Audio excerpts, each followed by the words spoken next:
Welcome to episode 163 of Candid Conversations. Today we have the queen of anti-racism education, Sherri Darlene. How are you doing? I'm good. How are you?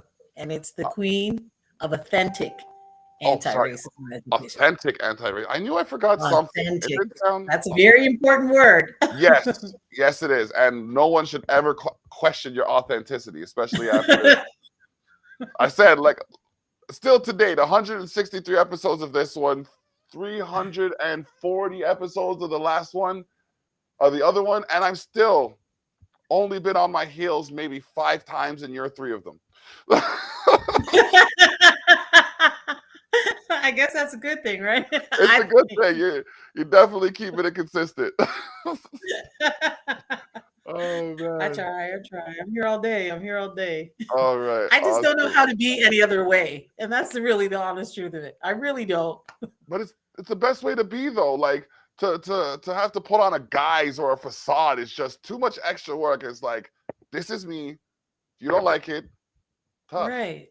It's I just did easier that for that a way. really long time, like probably the first 30 something years of my life where, I kind of, okay, real Sherry, go take a seat. You got to pretend here. You got to fake it here. You got to I can't do that. That's tiring and confusing Yep. and it wears on you. I can't do that. I couldn't do it anymore. One thing that got me was I had one of my family members, and I'm not going to air out who, but one of my family members said, "You know what, David? Sometimes you just have to bite your tongue until you get into a position that you can say how you feel." That's kind of true.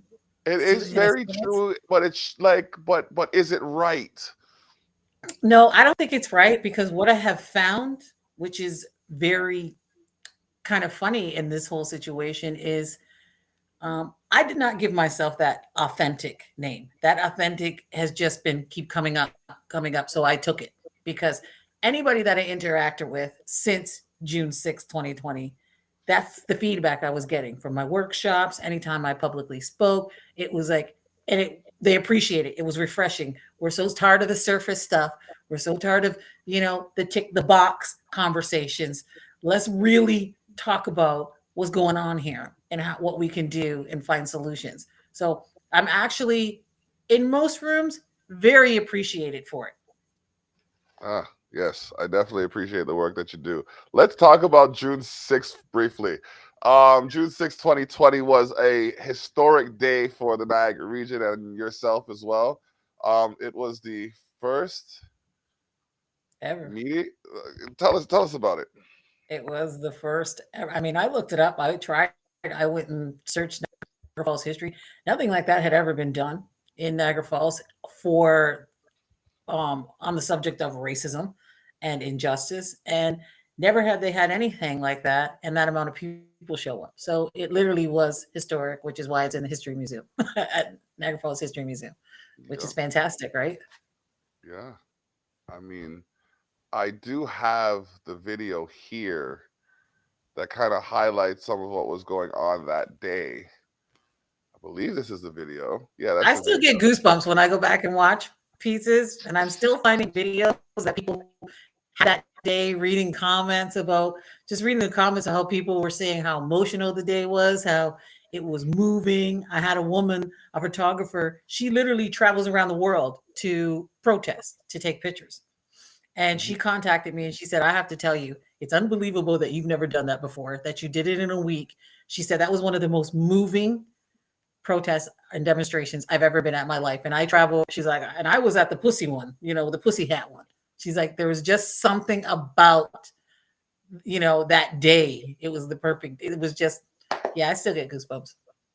Oh man, yeah, I do have the video with clips edited from that day. We're gonna take you guys back. This track right here is by Lushy Banton. It's called Black Lives Matter, but it features the works and efforts of Sherri Darlene and her team on the day of June 6th, 2020. So let's take you to that. No justice, no peace. Help me on my journey. Help me on my way. And the only way to get unstuck is for all of us to come to the table. And all that didn't want them here and they wanted me to do the exact same thing that got us here. He wanted me to hate a group of people because there's some bad apples. There's a lot of bad apples and we're coming for them. Marcus Garvey. Il Jack Desai, Bob Marley. Marcus, Mosiah Garvey. That's us self-reliance as a necessity. From a small Babylon cantankerous, racist, bad mind, envious and jealous. From a small this a system made corrupt. How jump over mount teacher be telling us. From a small Babylon you made a righteous. Brainwash, education and false Christmas. From a small me tell them enough it is enough.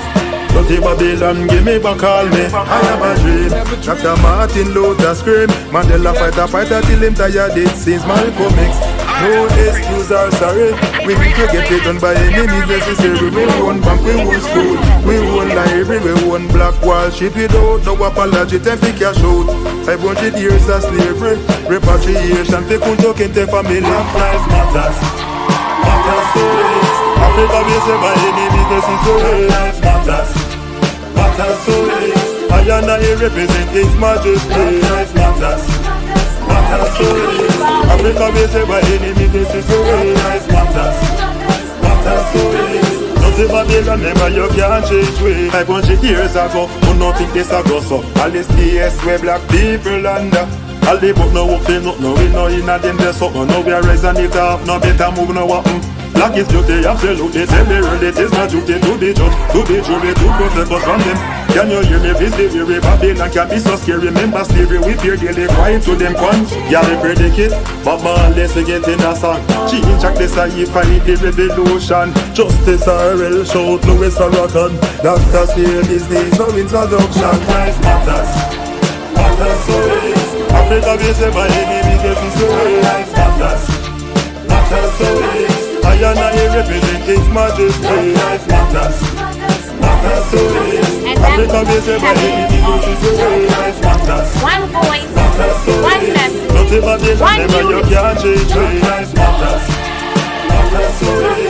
Africa we say by any negotiation. Life matters, matters so it. I and I represent His Majesty. Life matters, matters so it. Africa we say by any necessary. Life matters, matters to it.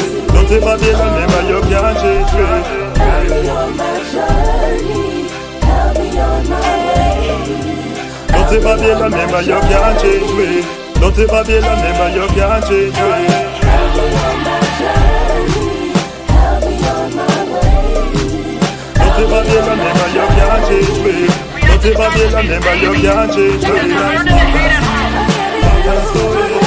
Africa we say by enemies necessary. Life matters, matters to it. I and I represent His Majesty. Life matters, matters to it.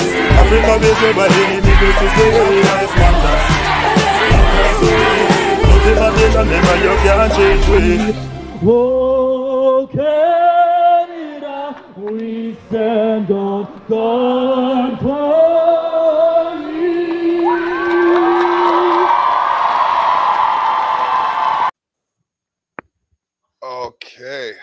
Okay. I got chills as soon as the video started to play. Hello? Goosebumps. I got chilled. Like I sat here. It's like, and okay, for those who didn't know, I edited the video. But every time I go through that video, something different catches me.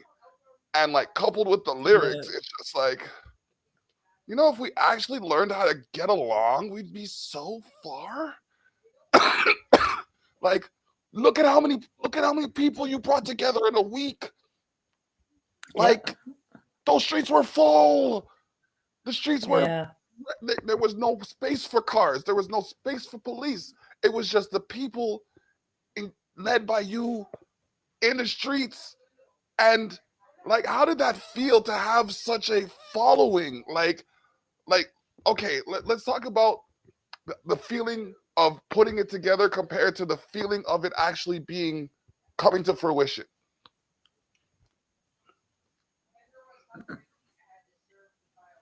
Okay, so I will tell you. Actually, I don't know. I've never had a chance to really tell the story of June 6th. Okay. So anybody who knows me knows that when I grew up here, I went to school here from K to high school, all the way to high school, Niagara Falls, Ontario. So when racism and the treatment that I was receiving became clear to me at a very young age, I'd say kindergarten, when my mother had to explain to me what was happening was because I was brown, my skin was brown. Mm, Even the child in me could not understand that, could not comprehend that, and was not okay with it. I was never okay with it because it never made sense to me. Because there was this, when she explained it to me, she also explained that everybody's aware that this is what happens. Everybody's aware that these things are going on, black pain and, unjust, the injustice to black people. Everybody in the world knows this, but nobody's doing anything about it, and it's okay. And I've never been okay with that. So that follows me into adulthood. And I've always been very vocal, always what's got to happen, and then you watch, and as you get older you educate yourself, and you see, because I live in a black household, my mother took no shit when it came to racism. Zero shit. If there was an issue and it needed to be taken care of, she, if it was going to school, if it was confronting somebody, she zero. And she was always by herself. She never had like a bunch of people behind her. She always like, "Oh, okay, I'm gonna go take care of this right away. Let them know this is an option." But moving on, as I educated myself and being in a black household, I couldn't ignore the fact that anybody who really stood up and fought for the black people and the black cause, they killed. yep. So, and again, there's that me in my head thinking, how is it okay? Like, the world knows, the highest of the highest up there, they all know this is injustice, it's unfair, it's been going on. Why? And I always struggle with that. Like, why is this okay? So when June 6th came in my mind, it was funny because Ahmaud Arbery had happened, and that just, honey, listen, that kicked me off of any comfort that I was having about sitting still and being quiet. That kicked me so hard. I stayed in the house for 4 days. I went and got a bottle of whiskey, and I literally paced around a circle in my kitchen on my phone because they were posting numbers where you could call, and they just wanted the DOJ bombarded with phone calls from people. And they gave you a script, and you were supposed to say, "Yep, I'm calling to request the immediate arrest of the men who murdered Ahmaud Arbery for the murder of Ahmaud Arbery." And I just did this for hours every day. I did this for 4 days because I couldn't go outside. Because if I went outside, I was so filled with rage. Like, Hmm. did you see the video? I made the mistake of watching that video. Did you see the video? They I hunted try that not boy. to. He was I, jogging. no, I didn't see it. Like, I thought, my God, what needs to happen here? What needs to change? So my brother sent me a song, and it's called Fool's Moon. And Okay. that song like put me in a trance. This is probably about 3 days before George Floyd. And the song was just on repeat. The song gave me goosebumps. And the lyrics were in the song where I need somebody to come and feed my people, to help them eat. They're starving. And it was, that was, and he's not talking about, I want to, I need somebody to make a plate and feed somebody. He's talking about the world needs to be fed. Somebody has to come along and say, like, enough is enough. We got, because you think about it, what leaders have we really had since Malcolm, Martin, Stokely? They kill them all. Bobby, Yeah. like they killed them all. So what leaders, and you can understand why black people are reluctant to get up and really make some serious noise. I mean, really not hold their tongue, throw the political and the diplomatic out the door, and really, really say what's going on. Hmm. Nobody was really doing that, and especially nobody in Canada. I mean, it happens a lot in the States, but here in Canada, nobody was doing that. So when George Floyd happened, I did not watch the video. What I did was I was working midnights. So I woke up and it was like 3 o'clock because that's usually what time I get up. I woke up and I was changing the channel, and every channel was this breaking news. And I saw that they were getting ready to show the video clip. And I just was like, nope. Oh no, no, no, no, because I just heard that what the anchor woman was saying. I'm like, no, I'm not watching this, and I just started to weep. So I muted the TV, and the video was playing. I turned my head, and that's literally where I closed my eyes, and I said a prayer to God. I said, "My God in heaven, what do I need to do? What do I need to do? I cannot no I can no longer sit still." And then I just picked up my laptop and I googled how to form a demonstration. Like I could not sit quiet. That's the only thing I knew how to do that I could do in my position. I was just like I'm just like everybody else. I was at home during COVID binge watching Paul, eating snacks, stepping up my snack game. I was doing that just like everybody else. So it's not like I had money or anything. What can I do? But I knew I had to do something. So that's what I did. There were 9 steps there. I went down each one. I'm like, I could do that. I could do that. I could do that. And that's how it started. The next day, I went to my friend. Actually, I called a couple of my friends, bounced the idea off of them. Of course, they were like, there was a lot of naysayers. A couple of friends were like, yeah, go for it. You know what I mean? And honestly, I thought there would be like me and 10 of my friends that I kind of forced to stand out there with me. I had no idea it would take off the way that it did. Because remember, I grew up here. I really had lost faith in Niagara as far as stepping forward and actually opening up and saying something to this, because this is the platform where my torture took place. This is a platform where my son's torture took place. So I really had lost that faith in my community to step up and say something, do something. So, but that day was, yeah. And from there, it's just been, whew. I always tell people now that I didn't pick this. This picked me. Yeah. I You mean, know, and it's I quite the stopped doing crusade. that too. And funny enough, I did try. Funny enough, I did try to go back to like a regular job because I just wasn't.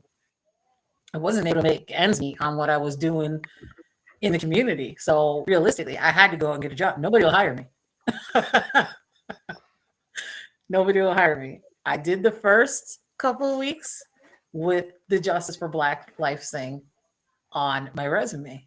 And then when I realized what it was, now you know as well as I do, these are microaggressions. As a Black person, I cannot 100% prove that I did not get hired for these jobs because Justice for Black Lives was on my resume. However, I can tell you there was this pattern of, oh, that was you? Oh my God, that was really a wonderful thing you did. That's great. Oh, we'd love to have you on our team. Absolutely. That's turned to never hear from him again.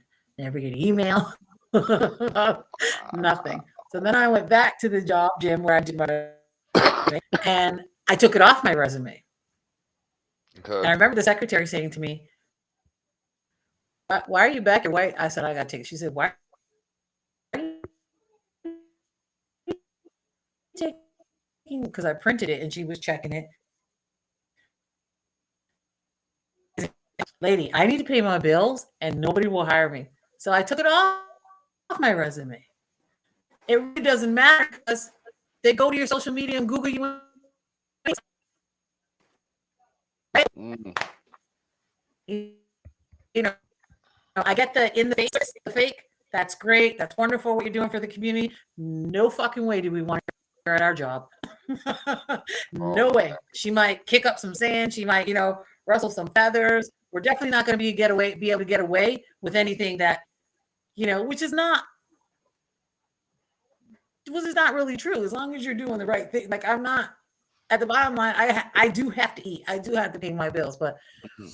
I found that very interesting. So because I am dual citizenship, I was actually considering that I would have to cross a bridge to find work because it wasn't happening here. But I decided, I think also that was God's way in the universe way of saying, no, no, no, you're not about to take your focus off of this. This is what you're supposed to be doing. This is what you're here for. This is your purpose. You need to step into this. So what I did was back down on the drawing board and I developed the Active Ally Crash Class Workshop. I started charging fees for my speaking.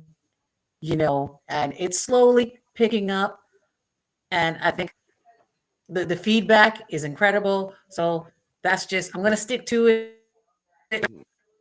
Eat meals a little more, I'll be good. Good, good, Never killed good. anybody, right? SpaghettiOs. Yeah, you can't make everybody happy, right? So, all right, let's take an aside here. Most countries around the world celebrate Women's History Month during March. However, Canada celebrates theirs in October. The UN's Commission on the Status of Women begins on Monday, March 6th, with this year's theme Innovation and Technological Change, Education in the Digital Age. Two questions. What is anti racism? And what are the best coping mechanisms to deal with racism? What is anti-racism? Yes. Anti-racism is a commitment for white people. You have to be committed. It's challenging. It's heartbreaking. Um, it's hard. It's very much like in my workshop. I describe it as it's up there at the same level as a diet. It's literally a lifestyle change. Okay. If you want to be successful in your diet, it's not about saying no to certain foods and this and that. It is a lifestyle change. That is what anti-racism work really entails. Because I don't get, and you don't get, we don't get to come home and take our black skin off and decide we're going to take a break from it for a day. We don't have that luxury, right? No. Today. They can want to be blue. They can want to be pink. No, we don't get that option. So when I speak to my audience about anti-racism work, I want them to do that with the same frame of mind. They don't get to take a day off to decide they're not going to interrupt ignorance when they encounter it. So that's why I say it's a commitment. They have to understand you're going to lose friends, family, because they're not going to understand this new position you're holding. And a lot of times it's better for them. Why you say, and why you raising all this noise? I don't support that. Yeah, but, and this is the feedback I'm getting back from white people when they try to have the conversation with family members at the dinner table. There's some family members that they're just stuck in the willful ignorance. And also I teach them that you have to leave people where they're at. There's somebody out there who is going to hear what you're saying, and it's going to change how they think and possibly change how they go in the world and conduct themselves. Don't waste your time on people who are stuck in willing to be ignorant. Don't meet them where they're at. And how do you cope with racism? Yes. Um, I think there's several different ways. I myself personally, I'm an absolute music baby. I find comfort in music. Sometimes I I don't get to take off. We don't get to take off our skin. Sometimes I need to take a break from the world because I do let the rage take the driver's seat, and justifiably so. I'm not selling black people. You don't have a right to walk around rageful. You 100% do. 100% do. But what good is it going to do me to walk out my front door ready to pop anybody in the mouth who looks at me the wrong way because they're white? They didn't do it to me. It's a system. And that's what I'm teaching as well. It is not about individual acts of hate. There is a system that facilitates people to go out there and operate in that racist ideology with no punishment, no repercussions, no consequences. That's what I'm after. You do individual, you know, acts of hate. If I catch you, I'm coming for you. I'll put it like that. And I hope you don't do it to me because we're going to have a real problem. But more importantly, we need to focus on this system that they've nurtured and they babied and they feed it and they update it. That's the system that we need to pay attention to. So when I say how I deal with racism, I think the black people deal with it different. Some people stay stuck in anger. And again, it's justifiable, but not a lot can get done from there. You know, Yeah. some people yoga, some people write, some people talk about it. I think there should be more resources for, especially our young black kids, to speak about it, how it makes them feel. Mhm. We just can't, we cannot go out and make effective change from a place of anger. We can't, because we have to remember who we're dealing with, right? At the end of the day, and if you look back, history will tell you, and it's right there. There's nothing today that we can do as Black people that our ancestors did not fight, die, bleed, suffer for. Not one thing. Because remember, we weren't even considered human to them, right? So everything we get to do today is because somebody fought, bled, died, our ancestors. So they're not giving us anything. That they're not giving us anything, and we cannot give them a reason, because we all know in history, the minute a black, if you were, even though you're justifiable in your anger, if you were to operate from that place, that gives white people the immediate excuse to dismiss it. She's angry. We're not going to listen to her because she's angry. Oh my God, I'm Oh, scared. You know what I mean? You just cannot give them an excuse to remove themselves from that conversation. I And it's part of it's the more and more I do this work, and I'm telling you, I'm sitting at some tables this week. I sat at a table where if you would have told little black tortured Sherry that went to the school system here that she'd be sitting at that table and have those ears and eyes, she would never believe you. I'm sitting at tables now and having conversations just like this now with people who can implement change. They have the power to make the change. And that's what we have to push forward for. The yes, it marching and is. everything is fine and great, but we really have to start getting into these rooms. And they're not letting us in these rooms like opening the door for us. I don't want you to be mistaken by that. They're not opening the door for us. It's very strategic, which is funny. It's very strategic. Conciliary But position. hey, sorry, it's my dog. Okay, I was about to say that's what I sound like on the phone. Um, you say that's not the approach to take. I gotta use my Yeah. 1950s lawyer language. Yeah, he owns the sidewalk, and people aren't allowed to drive down the road. Oh yeah, oh yeah. Yep, yep, yep, yep, yep. He's a good watchdog, though. Yeah, you ain't gonna not Yeah, gonna stick by you. no, Oh no. man. All right. So, what are your plans for the coming year? What do you have set up for yourself and the Justice for Black Lives organization? Oh, I have so much going on. It's all good though. Good, good. So I'm now official partnership with the Niagara Falls Public Library. Nice. So I operate my office out of there a couple of days a week. Anytime I want to hold any sort of um, workshop or anything like that, I have space with a seating capacity from 25 to 100. Okay. So I can do that from there. I'm also operating, we're launching, actually this month, we're launching the Brave Room, which is going to Okay. happen between the Victoria Avenue and the Stanford Green Center location of the libraries. Brave Room is just going to be a community connection. It's not always going to be about race. We're going to kind of let the community lead. It's going to be a 2-hour block where we just come in, bring a coffee with you. You want to talk, you have an inspiring story, you write poetry, you want to talk about a lesson you've learned. Like, it's just really about that community connection. Because what I have found in my anti-racism work and working with people, especially white people, have an idea of who we are, black people. They've never sat in a room with a black person. Oh They've wow. never had a conversation with a black person. So when they realize we're more alike than we are different, there's that, and again, it's not really about race. It's about community connection. It's about the community coming together and just talking like humans. Put the phone down, you know what I mean? Close the computer and come and have some conversations with actual human beings in your face.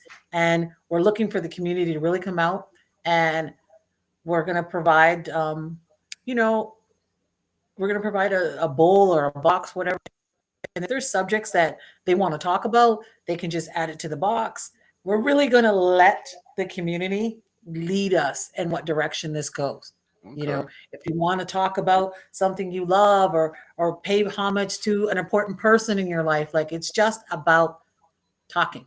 Because you realize when you just had casual conversations, you might have something in common with somebody who thinks that all black people are on welfare. Do you know what I mean? You can be in a room with a person like that, and then you sit down and you have a conversation about, I don't know, your aunt who had cancer and won the battle, and they have the same story to tell in their so you immediately had that connection, which that ideology that that person has about you falls off. And it's back to being human beings. I recently read Don Lemon's book called This is the Fire.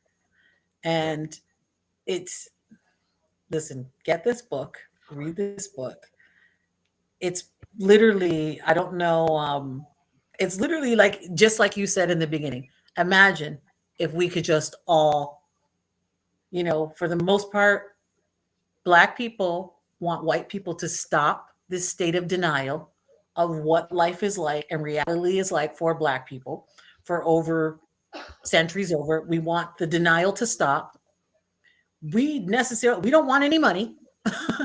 I mean, it would be nice because, every other race that they, assaulted, they received their reparations, but we don't even want that. It'd be great if you could give it, but we don't even want that. We just want to be treated fairly. We want equity. We don't want to be harassed at work. We don't want to be afraid of violence. We no longer want the Black pain from you.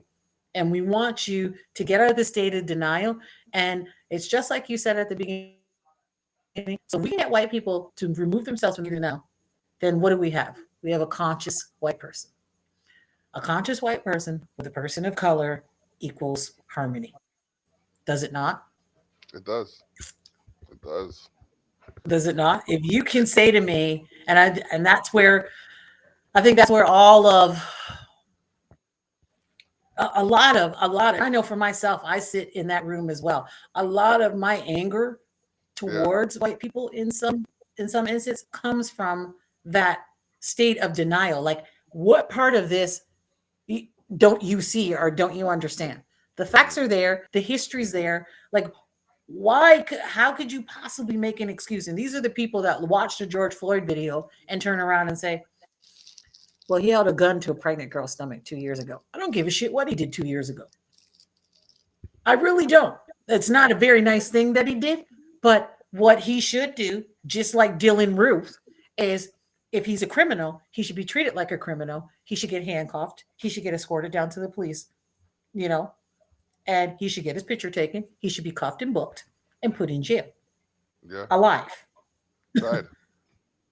And that's what we're saying. We're not trying to, but that's what I mean. You give them one little excuse to dismiss the reality of the situation, then it's off with that. Now, I can't help but to wonder, and I'll tell you what, you got to tell me you notice this. The 5 officers, Black officers, Oh. who Tyree, okay. I should not be laughing. That is not funny. No, That no, is it's there's not. But let me nothing tell you humorous about something. that at all whatsoever. Yeah, no, it's not. But I sat on my couch, and you know how you're just doing stuff and you're listening to the TV? I was sitting Yeah. on my couch, and I was, I'm always writing or working or something, and I wasn't really paying too attention to the TV. But I heard I heard Tyree's name, and I heard 5 officers involved and videotape released, and officers arrested and charged. I looked up. What the? Where does that happen? Where does that Yeah. happen? Yeah, and I was just like, never in the history of murdering Black boys on the side of the road, in the store, in their home, has an officer accused of doing it are arrested within 20 hours of the crime.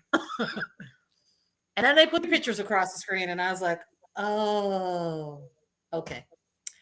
All right, I get it. Yeah. I get it. They're all Black officers. Yep. Again, we go back to the instance where the Black officer was in his car and the white lady, he responded to a call, him and his partner had walked up the driveway. The Black officer remained in the car. The white lady came out of her house in her night clothes, frantic, and she ran up to the car, and the Black police officer shot her out of because he didn't know. She frantically, she ran up to the car and he shot her in the stomach, and she ended up dying from that gunshot. He was arrested immediately. Immediately arrested and charged.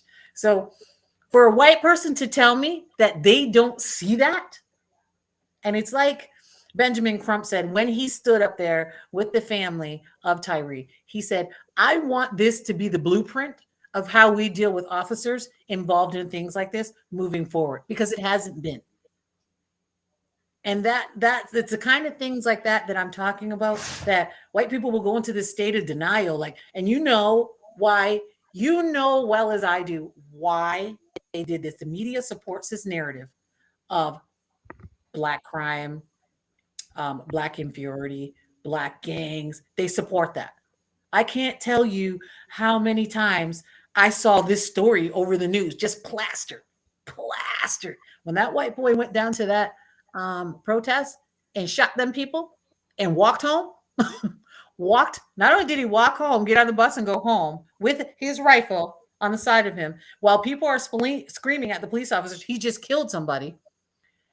He, I forgot what I was going to say. Oh wow. But you know what I mean? Oh, I know. It wasn't that much. The news coverage wasn't that great. Not like, it wasn't like plastered. That's all I was hearing was about these officers, these officers. Same with the young man who did the top shooting recently, the press release on that. All I kept seeing was the video of the family member, the very large black man, launching at him in the courtroom. And why and the media just saturated, that's all you saw, was how this black man lunged at this kid who shot and killed black people in tops. But yet I saw the media coverage and the story pushed forward one time when this young white boy who did such a crime made a very tearful apology. He can save his tears because nobody gives a shit, go rot in jail.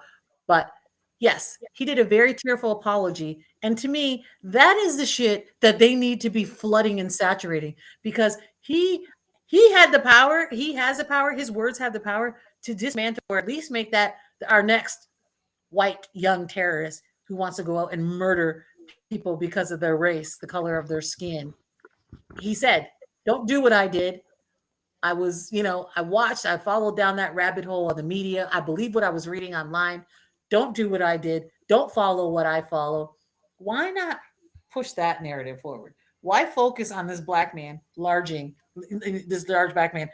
at this kid in the courtroom with very little context? Just that, you know, it was the sentencing of the kid who shot the 10, the Tops massacre. And they went into detail about, and they show, you see like there's every officer in the courtroom trying to hold this black guy back again, because it perpetuates and pushes that narrative forward. Black people, be afraid of them. They're angry. They're dangerous. And that's what I'm talking about. When you make people conscious of all of those little things that aid in the white supremacy, that is what it is. It's white supremacy. It's white superiority. It's in every realm of every system. And that's how they push that narrative forward. That's how they kept alive through things like that. And white people are oblivious to it. And they're just now waking up to it and realizing, but they're needing to be taught. You have to teach them that. Look, pay attention to this. It's not a mistake that I never saw a Disney princess till 2015. That's not a mistake. Do you understand? Because they pushed the narrative that white is the norm. That is the standard. That is beauty. That's not, black girls can't be princesses. That's why you never saw one. So you have to get them to understand that. And I mean, one at a time is all I can do, right? One at a time. The But one that's what at I a do. time. My mom would ask me in Yeah. this kind of situation, how do you eat an elephant? One bite Slowly. slowly, one bite at a time. Actually, I'd be Yeah. like, that's why I get all smart and be like, I don't like elephant, mom. It's all leathery and ill. That's a good one. That's a good one. And that's kind of Oh, like, honestly, if I had to put, line them up beside each other, it's kind of like that, sitting down and you got to eat elephant, yep, right? for It's real. really slow. And I try to give white people a little bit of grace because, again, they just, it's like, I explain, it's like, I cared about people who had kidney problems, but I never really paid attention to it. You know what I mean? Never donated to it. It was just unfortunate. But when it knocked on my front door and came in and took a seat in my house and my family at my family table, well, then I became an active participant. And getting awareness out there about it. So this is where white people's comfort zone is I just didn't know, but you're not allowed to say that anymore because there's no way you can't know. There's no way you can't know. It's willful ignorance at this point. But we got a lot of them. They're coming. I mean, they're paying for me to come and and tell them these things, and they're appreciative. And we have very tough conversations after the workshop's over because you just want to provide them with that area where and they ask the basics, and this is why that brave room, that is, it's important. I had one lady say, well, why can't we touch your hair? And do you know what I mean? Like, it's pretty much common sense. But if you're a white person, remember, you've been told, you've been taught, whether you wanted to or not, that you can do anything you want to black people. You can say whatever you want. That's how that it's for years, decades, centuries, right? You can do whatever you want. You can say whatever you want to black people. So they didn't realize. She's like, I didn't think it was a big deal. Why? I said, well, let me ask you a question. Um, is someone allowed? Would you think it's strange if someone came up and touched your hair? Well, no one ever has, but if they wanted to, they could. Okay. So you don't really know how you would feel because nobody ever has. Do you understand? Because nobody's looked at you and thought, I'm going to go up and touch her hair because I can. I don't see anything wrong with it. Whereas you people look at us and think, I'm going to go touch her hair because black people, we're allowed to touch her. We're allowed to do whatever we want because they've been taught through their socialization agents that they can do this to us. And when you stop them in there, and it's just little simple questions like that, you explain them to her. I told her, I've never, black or white, wanted to just walk up and touch somebody's hair, or nor did I ever think it was okay to do so. So, and that's because I know, and I was taught that you have personal space. You have lived in a world your whole life in this bubble where the narrative of people that look like that, you treat like this, right? If you've grown up with that, it's literally like they're coming to school and they're learning. Okay. Okay. Okay. And like you said, eat that elephant. Let me chop it up. If I gotta chop it up in smaller pieces for you, let me chop it up. That maybe you should have like literally that's how I would start this explanation. Okay, getting to understand this is gonna be like eating one of these. Drop it in the middle of the table. Get an elephant cake. Yeah, I think I'm gonna use that in my workshop. You're gonna eat this elephant. If I could help in any way, shape, or form, especially by way of coining a phrase, by all means, it is yours to use. Yeah. Yeah, definitely gonna use that one because that's kind of what it's like. I have to tell you though, I do give a disclaimer right at the beginning of the workshop: no white fragility allowed, and I explain to them what that is. Yes, this is the one who Yeah, actually you can put see me their onto that faces; part. they're kind of like taken back. No white fragility allowed. We're gonna do this. You're gonna sit. If you don't, if you need to take a breath, you can get up, take a deep breath. But I haven't had anybody leave angry. I haven't had anybody curse me out. I've had people come stick behind and say, there were some things that was really hard to hear you say, and really hard to internalize. But you gave us that disclaimer at the beginning. We kind of knew, and it was a little bit easier to absorb. But it's like you said, if I gotta cut the pieces up smaller for you, but you're gonna eat. You gonna eat that elephant. You gonna eat that. You're gonna eat. Because I'm tired. I'm tired. Every other black person, we're tired of this shit. Okay. Church. Okay. I gotta have you on more often. There's so much we have to talk about. I definitely want to participate in whatever you have going on for the third anniversary of the Justice for Black Lives demonstration, if you will. Yeah. I think what we wanted to do, we're thinking about a cookout, but eventually down the road, we're really looking forward to, like, just imagine, like, we are, and even the white people, like I tell them, the ones that come to my workshop, we are my ancestors' wildest dreams. Think of that enslaved woman who's just been assaulted in the shed, then told to go up to the field and pick cotton, bleeding. Think of what her mind, she never saw this. Me standing in a room full of white people teaching you can't do this. You got to do the right thing. Me and you here having this conversation. We are their wildest dreams. Yes. June 6th was beyond their wildest dream. So we are going to start to celebrate that. And I think for the 5th year anniversary, it's going to be something quite special. You'll definitely be Okay. a part of that. Okay. All right. I look forward to it.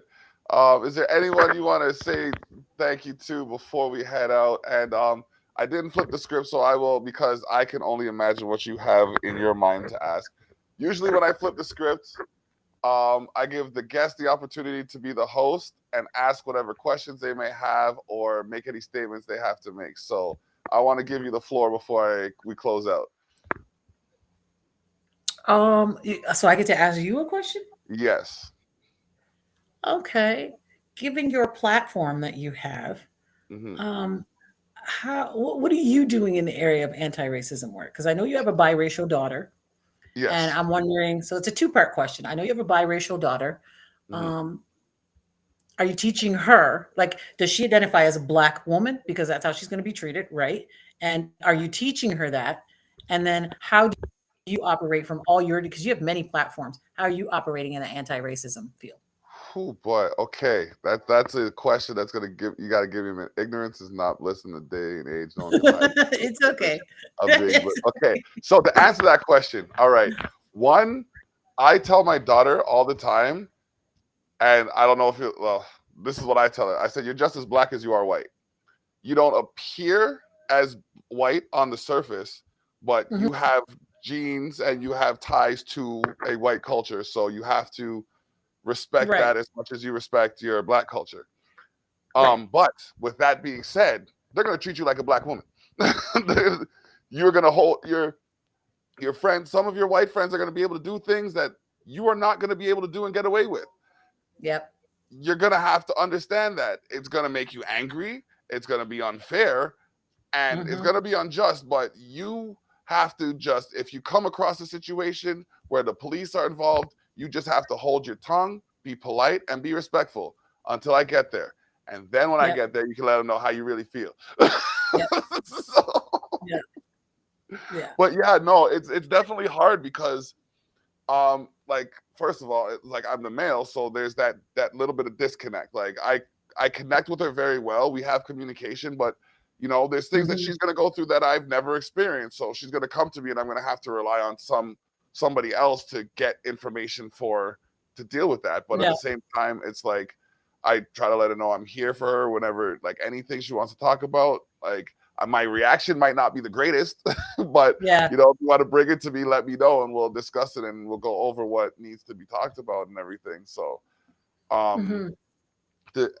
to answer that question, yeah, I let her know that she has like one thing I do for like to instill the sense of family tradition and understanding though is every summer Hmm.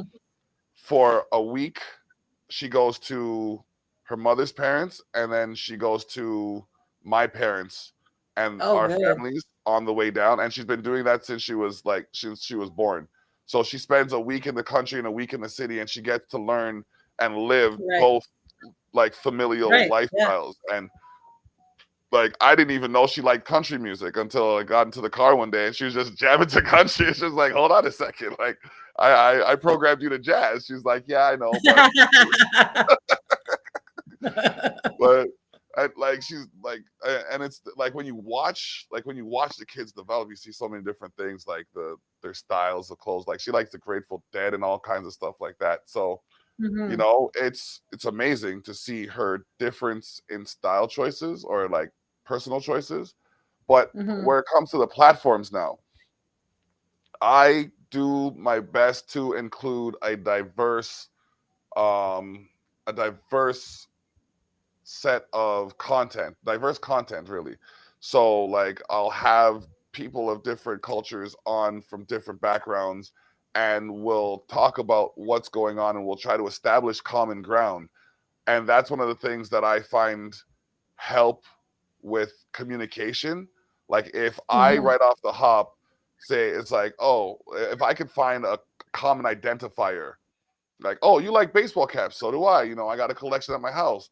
It'll ease the tension, and then they find common ground. But if I go out there and I'm looking like, oh well, I don't wear that brand of clothes, then they're gonna look at me, you know what I mean? They're gonna look at me like, okay, well, I don't like you're this, or I don't like you're that, and it's just gonna be a condescending downward spiral. But Yeah. what I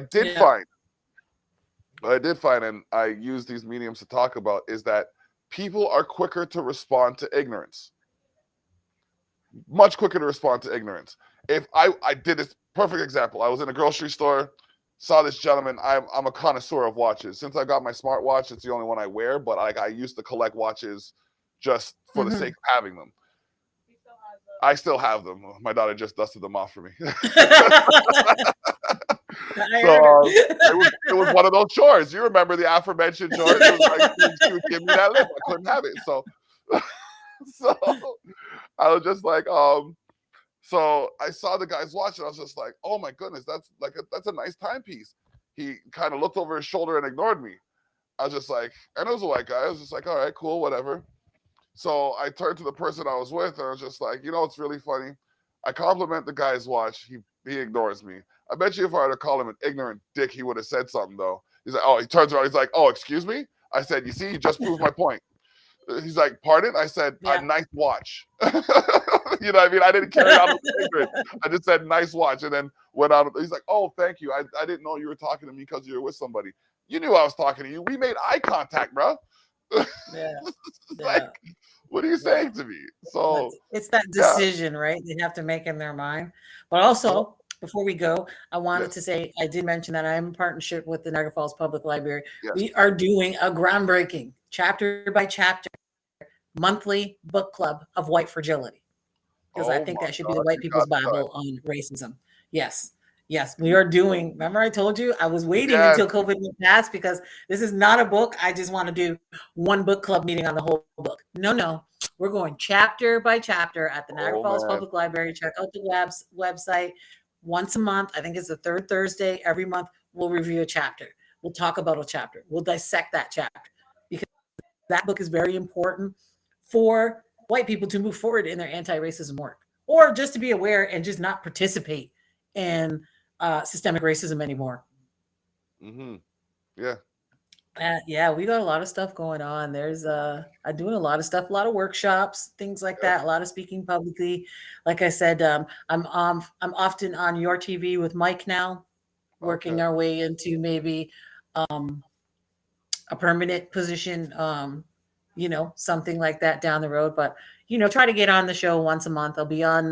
We're doing some taping next week, Okay. so like I said, things are definitely. I'm hosting the Niagara Folks Art Center in St. Catharines on the 28th of March. I will be hosting the National Day of Elimination there. The 21st of March, I'll be at Brock University with my Active Ally Crash Class workshop at Brock University. So things are, So, okay. you know, So, how about this? If you want to put your appearance schedule on a page, I'll put it hmm. in the next magazine so they can know where you're going to be. Because Okay. I I don't still know if have that's a you good idea. I don't know if listed. that's a good idea because I do still get death threats, but okay. Yeah. Well, it would be a culture shock. Wow. Wow. Are you serious still? Yeah. Wow. Yeah. Well, you know what? It's I It kind of, I've when you I've decide taken to do on this quite a few work, things. So yeah, when you decide to do this work, it's not funny, but it's when you not. decide to do No. this work, this is one of the things you really have to consider I mean, honestly, hate was the first thing I encountered within posting the third poster of the June 6th uh, demonstration. Hadn't even got the third poster up before hate came and kicked the door and was like, just so you know, I'm here, you know?